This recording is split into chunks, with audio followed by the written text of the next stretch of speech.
Hi, this is Chris, and I'm here with some very positive news. We have located a source of oyster shell flour after many months of searching and have imported that into California. Our Mexican truckers have it on the way as I speak. I'd already gotten some sample materials ahead of time and been working on our blends. So we've blended oyster shell flour with a white DG right here. This is a blended material. This is a blended material with a layer of oyster shell flour over the top. This is silver DG blended with oyster shell flour with an oyster shell flour coating over the top. And this is our gold DG blended with oyster shell flour, shockingly enough, with an oyster shell flour coating on the top. You can see in the gold DG a lot of the whiteness from the oyster shell flour. This oyster shell flour is white in nature.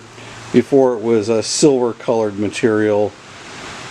I will say the big advantage of this is it does not smell like it came off the wharf and a lot of dead fish around. The disadvantage is importing it costs a fortune.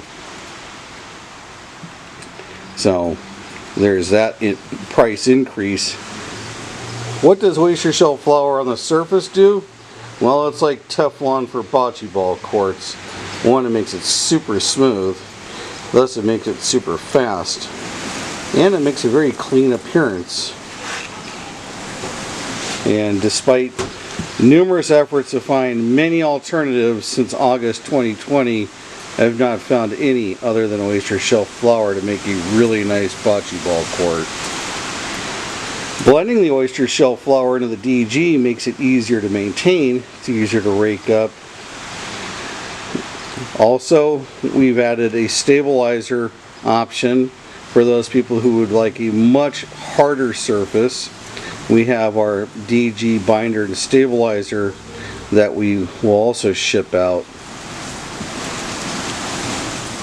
So that's the basics right now.